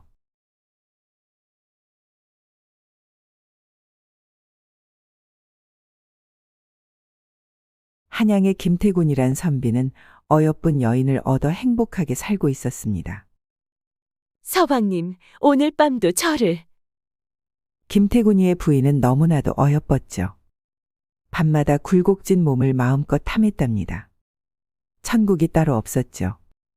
부인은 그것만으로도 크게 만족하는 착한 여자였습니다. 가난한 집안에 시집왔지만 이것으로 불평을 한 적이 한 번도 없었죠. 김태군이를 너무 사랑해서였습니다. 어느새 부인은 김태군이만 봐도 축축해지곤 했죠. 난 이대로 죽어도 좋다. 좋아. 밤마다 부인은 그런 생각을 할 정도였죠. 그러나 김태군이는 늘 불안했답니다. 착하고 어여쁘고 다 좋다만 사실 김태군이는 말만 선비였지 찢어지게 가난해 끼니를 때우기도 어려운 처지였습니다. 그런 그가 이런 어여쁜 여인을 얻어 혼례를 올린 것은 기적이었죠. 과거라도 떡하니 급제하면 좋겠지만 그건 역시 녹록지 않았습니다. 뜨거운 밤을 보낸 어느 날 이불 속에서 꿈틀거리는 부인에게 김태군이가 말했죠. 아니 그런데 김태군이는 부인이 상상도 하지 못한 말을 하는 것이 아니겠습니까? 소금 장수라도 해볼까 하오. 네. 그게 무슨 말씀이옵니까? 김태군이는 품에 안긴 부인의 고운 어깨를 안으며 말을 이었죠. 듣기에 남쪽 지방의 김선비란 자가 물려받은 재산도 변변치 않고 글공부도 부족하여 소금 장사를 시작했다고 하여이다. 그렇사옵니까? 김선비는 처음엔 고생했지만 수년간 소금 장사로 큰 돈을 벌어 지금은 떵떵거리고 잘 산다고 들었소. 하여. 김태군이의 부인은 정색하며 바로 앉았습니다. 이불이 내려가자 고운 자태가 드러났죠. 아니 될 말씀이옵니다. 소인, 남자들의 일에 나설 생각은 없사오나. 부인은 김태군이의 둘도 없는 벗 정대용이와 먼저 상의해 보시라 하였습니다. 정대용이는 김태군이와는 어려서부터 교우가 매우 두터웠죠. 또 같은 스승 밑에서 글 공부를 한 사이였습니다. 태구나, 후일에 우리 중 누가 먼저 출세하든 간에 모른 척하지 말고 끝까지 남은 사람을 도와주는 거다. 그걸 말이라고 하나. 당연히 그래야지. 두 사람은 나이도 같았고 서로 말도 잘 통하여 친형제나 다름없었죠. 다만 다른 점이 하나 있다면 정대용이는 고을에서 알아주는 부자였다는 것이었습니다. 찢어지게 가난해 형편이 어려운 김태군이와는 달랐죠. 그리하여 김태군이가 공부를 마치지 못하고 그만두려는 것을 정대용이의 도움으로 겨우 유지할 수 있었습니다. 그리해야지. 대영이가 함경으로 떠나기 전에 상의는 해보겠소. 김태군이의 말에 부인의 입꼬리가 올라갔죠. 정대용이와 김태군이는 지난해 같이 과거를 보았습니다. 정대용이는 보기 좋게 급제하였지만 김태군이는 낙방하고 말았었죠.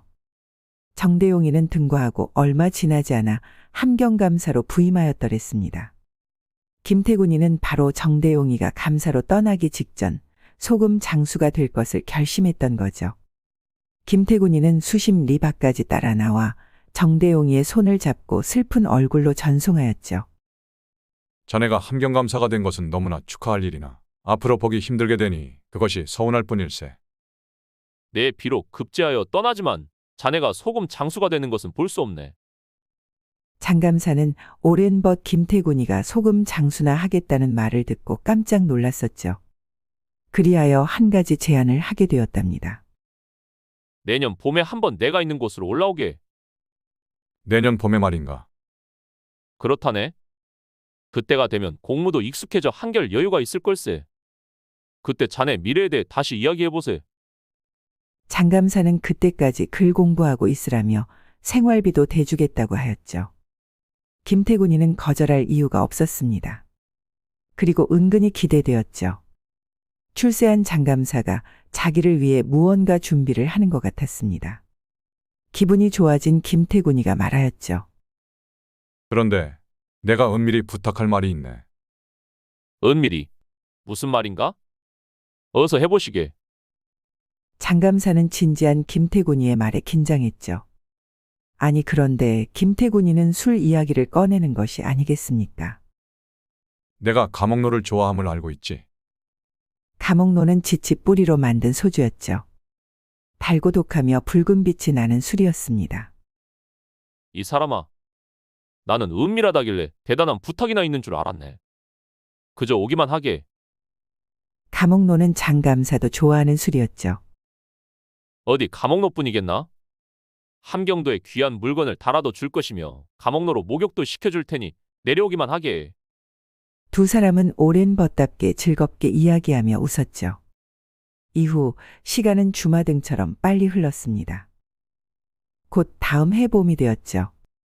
김태군이는 꽃이 만발하고 녹음이 우거진 춘삼월에 정감사를 만나기 위해 길을 떠났습니다. 나비들은 나풀나풀 날아다녔고 나무를 캐는 처녀들은 떼를 지어 돌아다니던 때였죠. 경치 한번 좋구나. 이제 조금만 가면 함경이야. 김태군이는 정감사가 오랜 친구를 반겨줄 생각을 하니 흥분을 감출 수가 없었습니다. 으리으리한 함경의 관하로 들어가면 상다리가 부러질 주안상이 나올 것이다. 그리고 그렇게 매일 잔치를 벌이겠지. 김태군이는 한도를 다스리는 장 감사에게 받을 대접을 생각하니 입안에 침이 가득 고였죠. 그중에 가장 즐거운 일은 감옥노일 것이다. 김태군이는 흥분된 마음을 억누르며 길을 재촉하였습니다. 그리고 또 생각하였죠. 나의 미래에 관해 이야기하자고 하였으니 분명 감옥노만으로 끝나지는 않을 것이다. 김태군이는 이전에 집을 떠나며 부인에게 큰 소리친 것을 떠올렸답니다. 여기로구나. 김태군이가 함경성 안으로 들어와 관아에 당도하였죠. 웅장한 건물과 대문을 보자 김태군이는 세상일 모두가 자기 마음대로 될 것만 같았습니다. 이리 오너라. 김태군이가 가슴을 펴고 큰 소리로 말했죠. 무슨 일이 오십니까? 김태군이는 명첩을 꺼내어 사령에게 건넸습니다. 이것을 사또께 드리도록 하게. 사령은 명첩을 받아 들고 관아 안으로 들어갔죠. 사령의 뒷모습에 김태군이는 입이 한 지방만 해졌습니다. 필경 버선발로 얼른 나올 것이다. 이리 오랜만에 만났으니 무슨 말부터 꺼내야 할지. 헌데 김태군이의 생각과는 달리 사령은 한참 후에나 나왔죠. 정감사는 보이지도 않았더랬습니다. 사령이 전하는 말은 더욱 가관이었죠. 사또께 명첩을 드렸더니 공무가 바빠 몹시 죄송하오나 내일 한 번 더 오시기를 바란다고 여쭈라 하셨습니다. 뭐라? 사령은 김태군이가 미처 뭐라 말할 사이도 없이 안으로 돌아가 버렸죠. 전혀 뜻밖의 말에 김태군이는 한참 동안을 우두커니 서 있다가 혼잣말로 중얼중얼했죠. 공무가 바빠서? 사람이 이렇게 변할 수가 있나? 김태군이는 터벅터벅 근처 허름한 주막으로 향했습니다. 출세했다고 이렇게까지 멸시하다니. 허허허. 세상 일은 정말 알 수가 없구나. 주막에서 허탈한 마음으로 하룻밤을 보낸 김태군이는 이튿날 날이 밝자마자 다시 관아로 찾아갔죠. 아니 그런데 사령은 어제 본 얼굴이지만 또 명첩을 달라고 하였습니다. 어허. 푸대접도 이런 푸대접이 있나? 사령은 또 한참이나 지나서야 나왔죠. 김태군이는 속이 부글부글 끓어올랐지만 딱히 할 수 있는 일은 없었습니다. 아니 그런데 이게 무슨 일이랍니까? 사령이 기쁜 소식을 전하는 것이 아니겠습니까? 사또께서 정갈하시길 지금 곧 나오신다고 하옵니다. 그래? 김태군이는 그제서야 안심을 하였죠. 정감사가 이제야 제대로 자신을 대한다고 생각하니 김태군이는 신이 났죠. 하지만 김태군이가 관아 앞에서 이제나 저제나 나올지 암만 기다려도 정감사는 콧배기도 보이지 않았습니다. 어허. 이 사람이 정말. 정감사는 점심 먹을 때가 돼서야 느릿느릿 걸어 나왔죠. 그리고 김태군이를 보더니 묘하게 웃는 것이 아니겠습니까? 참으로 오래간만일세. 내가 공무가 바빠서 지금에야 만나보니 대단히 미안하이. 김태군이는 정감사에 하는 꼬락서니가 기가 막혔지만 어찌할 방도가 없어 좋은 얼굴로 말하였죠. 그래 부임한 지 얼마 되지 않았으니 공사가 얼마나 다망하겠는가. 내 한가한 터이니 하루 정도 허송했기로 무슨 상관이겠는가. 자, 어서 들어가세. 내 할 말이 아주 많다네. 김태군이는 이제야 분이 좀 가라앉는 것 같았죠. 이제 자신의 미래에 대해 정감사와 이야기할 수 있다는 기대감이 올라왔습니다. 관아 안으로 들어간 정감사는 발걸음을 멈추고 사령을 불렀죠. 귀한 손님이 저 뒤 사랑으로 가서 편히 들어앉으시게 하여라. 그렇게 지시를 내린 정감사는 김태군이를 돌아보았죠. 아니 그런데 정감사는 또 김태군이를 기다리게 하는 것이 아니겠습니까? 내가 못다 본 공사가 있다네. 곧 보고 갈 터이니 미안하지만 사랑해서 기다리고 있게. 정감사는 자기 말만 하고 안으로 들어가 버렸죠. 따라오시지요. 나으리. 김태군이는 분한 기분에 그대로 돌아서서 가고 싶었지만 그래도 참았습니다. 공사가 바쁘면 그럴 수도 있을 게다. 김태곤이는 사령 뒤를 따라갔죠. 아니 그런데 사령은 길을 돌아 맨 끝에 있는 굴속 같은 방으로 인도하는 것이 아니겠습니까? 방 안으로 들어가니 더욱 가관이었죠. 천장과 사면 벽은 몇 해나 묵혀둔 것처럼 굴뚝속 같았습니다. 장판은 너덜너덜 오동빛 같았죠. 거기에 아궁이는 몇 년 동안 떼지도 않았는지 방 안은 한겨울보다 추웠습니다. 바닥에 앉아있을 수조차 없을 정도였죠. 이제 말도 나오지 않는 김태곤이는 방 안에서 멍청히 앉아 생각해보니 기가 막혔습니다. 내가 무슨 부귀영화를 누리겠다고 이곳에 왔던고. 출세하면 사람이 변한다더니 편히 왔다가 이런 창피를 당하다니. 김태곤이는 한숨을 쉬며 자책했죠. 참으로 내가 어리석은 자로구나. 참으로 어리석어. 김태곤이는 자책하며 홀로 앉아있을 수밖에 없었죠. 그렇게 해가 지고 호롱불을 켠 지도 한참 뒤에 저녁상이 나왔습니다. 나으리 식사이옵니다. 너무나 추하게 생긴 늙은 계집 하인이 개다리상을 들고 들어오는 것이 아니겠습니까?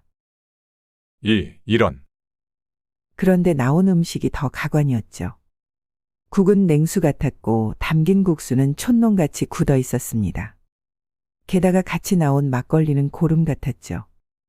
담긴 사발은 더러웠고 간장 반 종지가 반찬으로 올려져 있었습니다.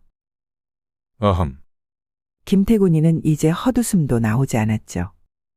늙은 계집 하인의 말은 더욱 가관이었습니다. 사또께서는 공무가 바쁘셔서 지금 못 오시니 섭섭히 여기지 말고 우선 욕이나 하시라고요. 늙은 계집 하인이 나가자 김태곤이는 당장에 밥상을 엎어버리고 싶었죠. 허나 너무나 허기진 상태라 꾸역꾸역 입에 집어넣을 수밖에 없었답니다. 그렇게 분한 마음을 눌러가며 국수를 다 먹고 밤이 이슥해졌습니다. 잠이나 자고 내일 당장 떠날 것이다. 이런 천하에 상종 못할 인간이 있나. 김태곤이가 그렇게 이를 빠득빠득 갈고 있는데 글쎄 문 밖에서 신발 끄는 소리가 들려오는 게 아니겠습니까? 이보게, 태군이 자는가? 그리고 정감사의 목소리가 들려왔죠. 김태곤이는 벌떡 일어났습니다. 아직 안 자고 있네. 그럼 나하고 술 한잔 하세. 방문이 열리니 사령이 초롱불을 켜들고 있었죠. 그리고 조그만 상에 약간의 주안상을 차려 계집 하인이 들고 방으로 들어왔습니다. 어서 들어오게. 순간 그동안의 서러움이 눈독듯 사라지는 김태곤이었죠. 그럼 그렇지. 정감사는 김태곤이의 앞에 앉아 술을 따라 주었죠. 공사의 메인 몸이라 반가운 벗을 이렇게 서운하게 대했으니 너무 미안하이. 김태곤이는 손사래를 치며 대답했습니다. 늦게라도 이렇게 와준 것이 고마웠던 것이죠. 아닐세. 나란 일에 바쁘니 그렇지 않겠나. 이해해 주니 고맙네.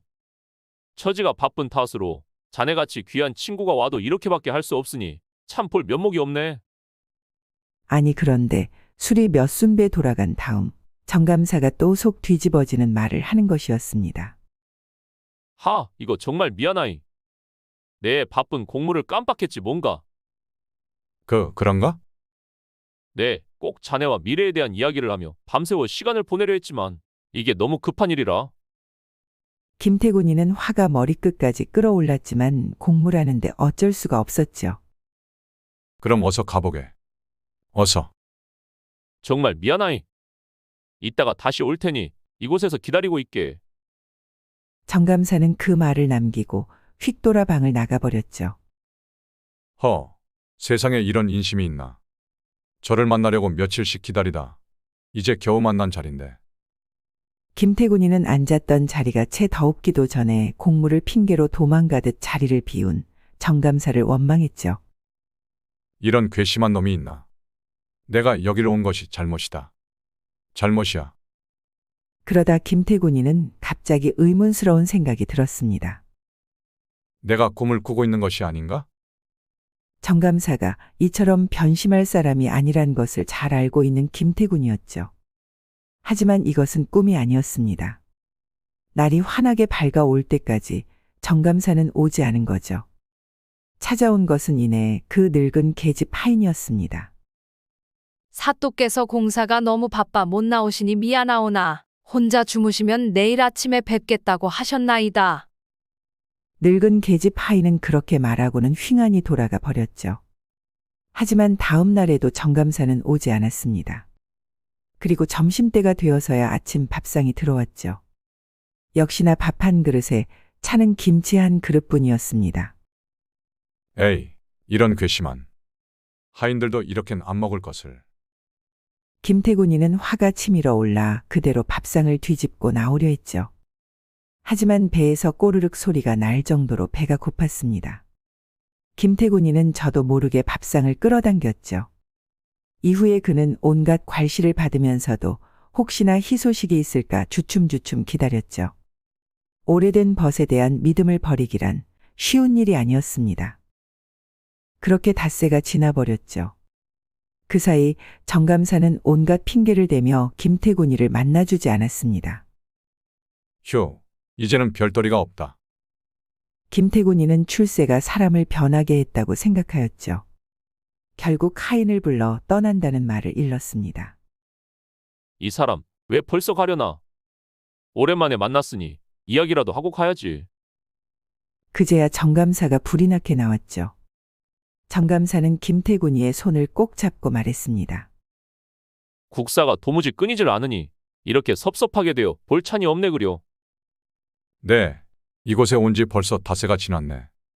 집에 볼 일이 많아서 있고 싶어도 더 있을 수 없네. 아, 정 그렇다면 말릴 수 없지. 하지만 대단히 섭섭하이. 여기 정감사는 7양을 꺼내 주었죠. 김태군이는 속으로 혀를 찼습니다. 이거 많지 않지만 가는 길에 보태 쓰도록 하게. 아니 됐네. 내 알아서 돌아갈 것이니.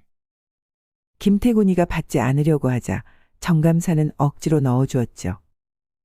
에라이, 그동안의 우정이 겨우 이것이더냐. 김태군이는 이것으로 끝이라 생각하고 돈을 받아 작별을 고했습니다. 한양으로 내려가는 김태군이는 몹시 후회하였죠. 저런 괘씸한 놈을 나는 하늘같이 믿고 있었구나. 터벅터벅 걸어가는 발걸음은 몹시 무거웠습니다. 공연히 헛걸음만 했구나. 형편도 어려운데 노자만 허비하였어. 그동안 집안은 어떻게 지내고 있을지.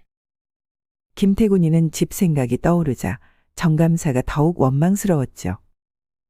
이놈, 어디 두고 보자. 내가 평생 이렇게 빈천하게 살 것 같으냐.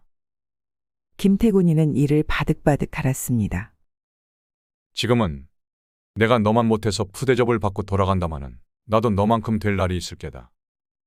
김태군이가 정감사를 벼르면서 산을 넘어 큰 길에 이르렀을 때는 날이 저물고 있었죠. 주막을 찾아야겠구나. 감옥노주점.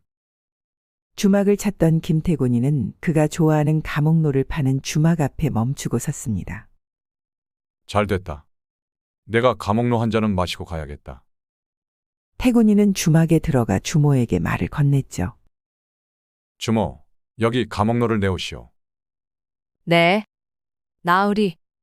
김태군이는 주막에 들어가자마자 술을 시켰죠. 그리고 화난 심정에 10여 잔을 단숨에 들이켰습니다. 에라이, 괘씸한 놈. 내가 꼭 급제해서. 김태군이는 정신을 잃을 때까지 감옥노를 마시고 또 마셨죠. 그러다 대취에 쓰러지고 말았습니다. 아니 주모, 내가 이렇게 많이 마셨단 말이오. 네, 나으리. 이곳에 감옥로를 혼자 다 드셨사옵니다. 술값은 정감사가 준 돈까지 탈탈 털어야 할 정도였죠. 별수 없이 김태군이는 빈털터리가 되었습니다. 졸지에 무일푼이 된 김태군이는 주막에 머물 수 없었죠. 그리하여 이곳저곳 양반집에 과객질을 하며 돌아 자기 집에 도착할 수 있었답니다. 아니 그런데 이게 뭔 일이랍니까? 김태군이의 집에 다른 사람의 문패가 떡하니 붙어 있는 게 아니겠습니까? 이리 오너라. 김태군이는 놀란 눈으로 문을 연신 두들겼죠. 니시오.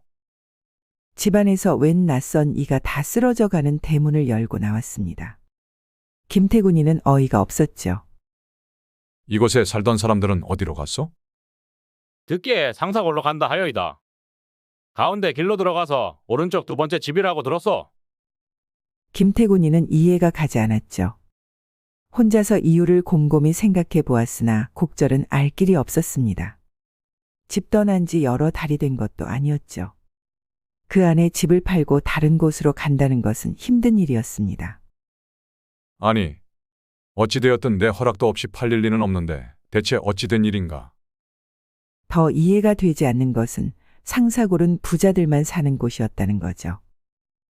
혹시 행랑살이로 들어간 것인가?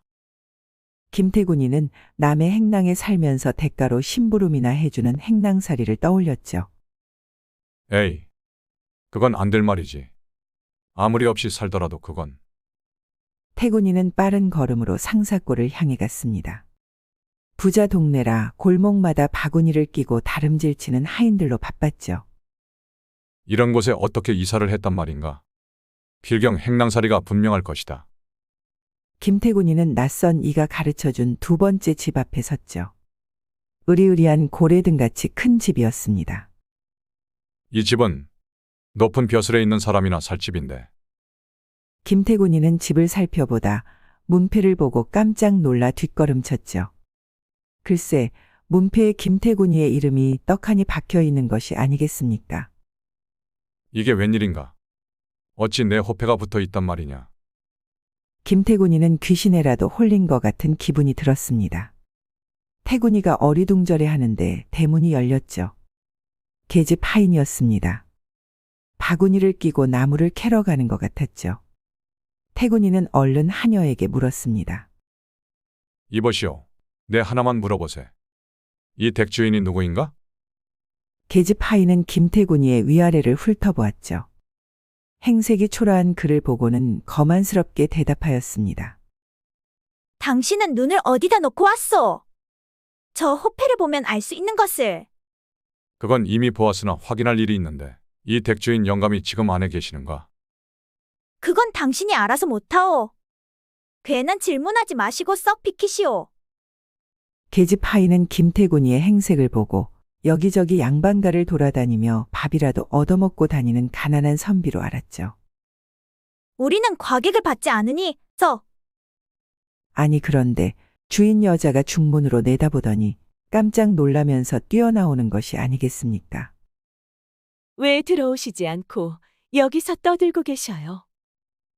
바로 김태군이의 부인이었죠. 허허? 아이고 죽을 죄를 지었나이다. 소인이 미처 몰라 배웠고. 됐느니라. 넌 가서 일 보거라. 부인의 손살에 치며 말했습니다.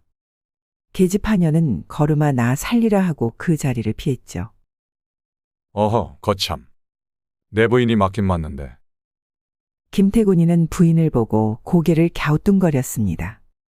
얼굴은 자기 부인이건만 화장이 곱고 의복이 화려한 것이 귀부인 같더랬죠. 여보, 당신이 어찌 여기에 와 있단 말이오? 도대체 무슨 일이 있던 게요? 아니 그런데 부인이 전혀 뜻밖의 말을 하는 것 아니겠습니까? 당신이 이 집을 사놓고 무슨 말이랍니까? 내가 이 집을 샀다고? 그러하옵니다. 여기에 집을 샀으니 이사하라고 하셔서 온 것이온데 무슨 딴소리를 그렇게 하셔요. 어서 들어가시지요. 사정을 모르는 김태군이는 부인을 따라 집으로 들어갔습니다. 집안은 화려했죠.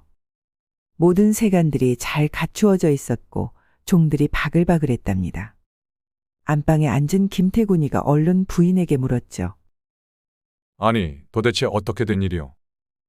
부인은 자꾸 이상한 말을 하는 남편을 물끄러미 바라보았죠. 잠시 기다려 보세요. 그러다 보석함을 가지고 나왔습니다. 그것을 여니 편지 한 장이 나왔죠. 당신이 이렇게 하라고 편지를 보내셔놓고 오히려 나더러 물으니 당신이야말로 어떻게 된 일이셔요? 그게 또 무슨 말이오? 아니, 당신이 함경에 가신 뒤 며칠 만에 이 편지를 보내놓고 그렇게 물으시면 소인이 뭐라 해야 하옵니까? 어리벙벙해진 김태군이는 편지를 들고 보았죠. 거기에는 상사골에 집을 사놓았으니 곧 이사하라고 적혀 있었습니다. 편지가 온 이후에는 웬 사람들이 오더니 이사를 돕게 해놓으시곤 아무것도 모르시니. 김태곤이가 그 편지를 자세히 본즉 본인의 친필이 맞았고 사연 또한 부인의 말과 같았죠. 그거 참, 이게 무슨 도깨비 같은 일이란 말인가? 김태곤이는 도무지 이 일을 이해할 수가 없었습니다. 이리 오너라. 아니 그런데 그때 문 밖에서 누군가 부르는 소리가 났죠. 말을 타고 온 그 사람은 하인에게 편지만 전하고 가버렸습니다. 편지를 받은 김태곤이는 놀라 자빠질 뻔하였죠. 그것은 다름 아닌 정감사에게 온 것이었습니다. 나를 그렇게 괄시하더니 편지를 보내. 김태곤이는 투덜거리며 편지를 열어보았죠. 아니 그런데 편지를 읽은 김태곤이가 목젖을 보이며 크게 웃는 게 아니겠습니까? 내용인즉슨 이랬습니다. 그동안 괄시한 것은 내 장난이었네. 그것은 내가 진심으로 사과함세. 그리고 부족하지만 약소한 저택과 편지 별봉에 양도할 문서를 보내니 부디 거절하지 말기를 바라네. 김태곤이는 얼른 별봉을 열어보았죠. 그 안에는 400석을 받는 토지 문서가 들어 있었습니다. 이것을 본 김태곤이는 고맙고 기쁜 마음보다 부끄러운 마음이 앞섰죠. 이런 것을 나는 성급하게 미워하고 원망했구나. 아이고 이런 일이 있었구려. 편지를 같이 본 부인의 얼굴에 화색이 돌았죠. 그 얼굴은 보름달보다도 아름다웠습니다. 순간 김태곤이의 하체가 단단해졌죠. 여보, 이리 와보시오. 아니 대낮부터 이러시면. 대낮이면 어떻소? 오늘 당신이 너무 아름다워 참을 수가 없구려. 안채로 따라오시오. 이러시면. 부인은 말은 그렇게 했지만 얼른 안채로 따라 들어갔죠. 김태곤이는 그동안 참았던 것을 모두 토해냈죠. 두 사람은 오랜 시간 물레방아를 돌리고 또 돌렸답니다. 이후 김태곤이는 다시 함경을 찾았죠. 이리 오너라. 김태곤이는 이전과 똑같이 명첩을 사령에게 내밀었습니다. 자, 안으로 드시지요. 사또께서 기다리고 계십니다. 하지만 사령의 태도는 이전과 완전히 달랐죠. 정감사는 반갑게 김태곤이를 맞이하였죠. 두 사람은 감옥노를 맘껏 마시며 우정을 나누었답니다. 헌데 상사골의 큰 집은 도대체 언제 그렇게 산 것인가? 그거야 미리 사둔 것이지. 노비와 가구까지 다 장만해 두었는데 그때 마침 자네가 함경으로 온 것이네. 이런 짓궂은 친구를 봤나? 그래서 그렇게 날 괄시한 거였구먼. 둘은 밤새도록 술을 마시며 우정을 확인하였죠. 생활이 부유해진 김태곤이는 이후 글 공부에 매진하여 이듬해 평안 감사에 올랐답니다. 그리고 정감사와 평생 우정을 나누며 오래오래 행복하게 살았죠.